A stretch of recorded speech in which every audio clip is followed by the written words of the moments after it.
Assalamualaikum warahmatullahi wabarakatuh. Selamat pagi dan salam sejahtera bagi kita semua. Yang terhormat kepada Ibu Siti Fadila selaku tutor pada mata kuliah Public Speaking ini, juga para rekan mahasiswa dan mahasiswi yang saya banggakan, serta seluruh hadirin yang berbahagia. Puji syukur selalu kita panjatkan dan kita curahkan terhadap kehadirat Allah Subhanahu wa Ta'ala atas berkat dan rahmatnya, sehingga kita dapat berkumpul dan mengikuti rangkaian kegiatan pada hari ini dalam keadaan sehat. Merupakan suatu kehormatan bagi saya dapat berbicara di sini hari ini untuk berbagi pandangan mengenai topik yang sangat relevan dengan kehidupan kita sebagai seorang mahasiswa. Dalam dinamika kehidupan terutama sebagai mahasiswa yang menjalani pendidikan juga bekerja, kita sering dihadapkan pada tantangan untuk menyeimbangkan antara disiplin tugas akademik dan tuntutan pekerjaan serta kebutuhan interaksi sosial. Pertanyaan kuncinya adalah bagaimana kita bisa berhasil menyeimbangkan waktu antara akademik dan pekerjaan agar tetap balance dan seimbang. Hari ini saya akan membagikan beberapa strategi efektif untuk mencapai keseimbangan tersebut. Hadirin sekalian, mencapai kesejahteraan dan keseimbangan hidup adalah fondasi utama untuk mencapai kesuksesan akademik dan pribadi jangka panjang. Apalagi bagi kita yang seharusnya belajar dan mengejar karir secara bersamaan.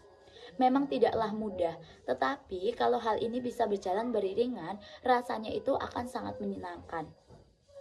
Tekanan dari tugas kuliah dan ujian dan tuntutan pekerjaan seringkali membuat kita lupa betapa pentingnya menjaga kesehatan fisik dan mental melalui interaksi sosial yang sehat.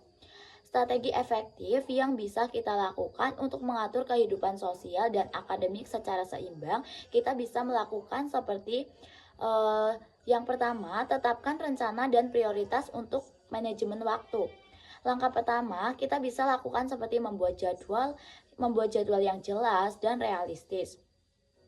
Gunakan kalender atau aplikasi perencanaan untuk mencatat semua kelas, deadline tugas, deadline pekerjaan, dan acara sosial. Tetapkan prioritas dengan menanyakan kepada diri sendiri, mana yang lebih penting. Hal ini membantu kita mengalokasikan waktu dan energi dengan bijak.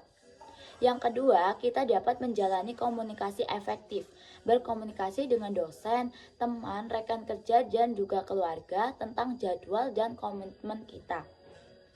Jangan ragu untuk meminta bantuan atau mendelegasikan tugas jika memungkinkan.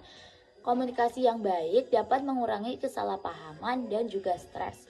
Untuk yang ketiga, kita bisa memanfaatkan waktu luang dengan efektif. Waktu luang bukanlah berarti bermalas-malasan, melainkan waktu untuk istirahat, bersosialisasi, atau melakukan hobi. Gunakan waktu ini untuk me time, bertemu dengan teman, atau berolahraga. Istirahat yang cukup sangatlah penting untuk menjaga produktivitas dan kesehatan mental. Untuk yang terakhir, kita bisa batasi penggunaan gadget. Di era digital ini, penggunaan handphone seringkali menyita waktu berharga kita. Tetapkan prioritas batas waktu penggunaan media sosial atau hiburan digital untuk memastikan kita fokus pada prioritas yang telah ditentukan. Untuk contoh kasus di kehidupan sehari-hari, kita bisa mengambil contoh pada seorang mahasiswa yang berhasil menyelesaikan tugas studinya dengan baik sambil aktif di organisasi, juga sambil bekerja. Mereka biasanya adalah orang-orang yang disiplin dengan jadwal, tahu kapan harus fokus pada studi dan pekerjaan, serta kapan harus bersosialisasi. Mengatur waktu efektif untuk kehidupan sosial, akademik, dan juga pekerjaan secara seimbang memang bukanlah hal yang mudah. Meskipun membutuhkan usaha dan disiplin, kunci utamanya adalah manajemen waktu yang baik, penetapan prioritas, komunikasi efektif, dan memberikan waktu yang cukup untuk istirahat dan bersosialisasi. Mari kita mulai menerapkan strategi ini dalam kehidupan sehari-hari kita. Jangan biarkan salah satu aspek mendominasi yang lainnya.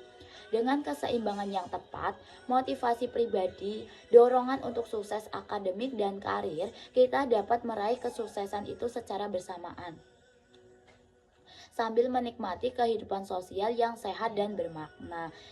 Demikian yang dapat saya sampaikan. Terima kasih banyak atas perhatian Bapak Ibu dan rekan-rekan sekalian. Mohon maaf apabila ada kesalahan kata atau kalimat dalam pidato saya. Sekian dari saya. Semoga kita bisa bertemu di lain kesempatan. Wassalamualaikum warahmatullahi wabarakatuh. Terima kasih banyak Bapak Ibu semuanya.